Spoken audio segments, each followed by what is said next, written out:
Magandang umaga, Pilipinas. Alamin natin ang magiging lagay at taya ng panahon ngayong araw ng Martes, 27 January 2026. Para sa ating synoptic situation, wala nga tayong minomonitor na low pressure area sa loob at labas ng ating Philippine Area of Responsibility. Ngunit meron tayong dalawang weather system na nakakapekto sa ating bansa. Una na dito yung shear line na nakakapekto dito sa Northern Samar, Eastern Samar, Southern Leyte, Dinagat Island, at Surigao del Norte na makakaranas ng maulap na kalangitan na may kalat-kalat na pag-ulan, pagkulog at pagkidlat. Samantala ito namang northeast monsoon o amihan ang patuloy na nakakapekto dito sa Luzon at Visayas na makakaranas din dito sa Metro Manila, Cagayan Valley, Cordillera Administrative Region, Central Luzon, Calabarzon, Bicol Region, Oriental Mindoro, Marinduque at Romblon ng maulap na kalangitan na may mahihinang pag-ulan. At sa natitirang bahagi ng Luzon at Visayas ay makakaranas naman ng bahagyang maulap hanggang sa maulap na kalangitan na may mahihinang pag-ulan. At sa natitirang bahagi ng Mindanao ay makakaranas naman ng bahagyang maulap hanggang sa maulap na kalangitan na may pulupulong pag-ulan, pagkulog o pagkidlat lalo na sa hapon o gabi, dulot naman ng mga localized thunderstorm. Para sa ating general area forecast, asahan natin ang maulap na kalangitan na may mahihinang pag-ulan, dulot nga ng northeast monsoon, partikular na dito sa Baguio, Angeles, Metro Manila, Cauayan, Lipa City, Legazpi at sa Tacloban. At sa natitirang bahagi ng Luzon at Visayas ay makakaranas naman ng bahagyang maulap hanggang sa maulap na kalangitan na may pulupulong pag-ulan, pagkulog o pagkidlat. Dito naman sa Mindanao, asahan natin ang bahagyang maulap hanggang sa maulap na kalangitan na may pulupulong pag-ulan, pagkulog o pagkidlat. Para naman sa ating flight level wind chart, asahan natin na dominant pa rin dito sa 2,500 to 5,000 feet ang northeasterly wind flow dulot ng northeast monsoon. So asahan din natin ang hangin natin is manggagaling dito sa may northern Luzon ng northeast with 20 to 25 knots. Sa Central Luzon, asahan natin ng east-northeast to easterly, 15 to 20 knots. Sa Southern Luzon, lalo na dito sa Bicol, ang east-northeast o east-southeast, 10 to 15 knots. Sa Visayas, asahan natin na meron tayo ditong cyclonic o variable yung hangin natin from east to south to westerly around low center, then 10 to 20 knots. And sa Mindanao naman is asahan natin ang southeast to easterly, 10 to 15 knots.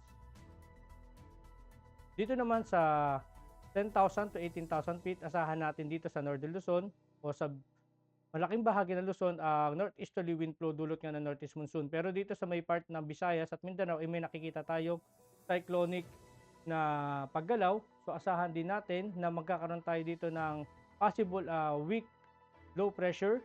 Then asahan din natin yung hangin natin dito sa may Northern Luzon is manggagaling from northeast to easterly with 20 to 30 knots. Sa Central Luzon, easterly to southeast 15 to 25 knots. Sa Southern Luzon dito sa Bicol, east to southeast 15 to 20 knots. At sa Visayas nga is dahil nga sa may cyclonic wind flow tayo dito is nanggagaling yung hangin natin from east to south to westerly 10 to 20 knots, and sa Mindanao is southeast to south 10 to 15 knots. Para naman sa impact dito sa flight operation dito sa Northern Samar, Eastern Samar, Southern Leyte, Dinagat Island at Surigao del Norte dulot nga ng shear line, asahan natin ang main hazard ng widespread cloudiness and rain, wind shear and turbulence, low ceiling and poor visibility embedded by the thunderstorm. Ang impact nito sa rotary, asahan natin ang reduced visibility, limit BFR operation, turbulence and gusty winds, can cause difficulty in hover and control during takeoff and landing. Asahan din natin ang increased risk of spatial disorientation in low clouds or rain bands. Sa fixed wing naman, asahan natin ang approach and landing delays due to IFR condition, possible diversion, or holding patterns due to low visibility and low clouds. Dito naman sa Metro Manila, Cagayan Valley, Cordillera Administrative Region, Central Luzon, Calabarzon, Bicol Region. Dito sa Oriental Mindoro, Marinduque at Romblon, asahan natin ang main hazard dulot nga ng northeast monsoon, ang cool and dry northeasterly flow bringing strong winds and light rains. Ang impact naman dito sa liparan, sa rotary, strong crosswind and wind gust may restrict takeoff and landing and hover operation. Sa fixed wing naman, asahan natin ang crosswind and moderate turbulence during approach, possible delays due to low visibility in light rains.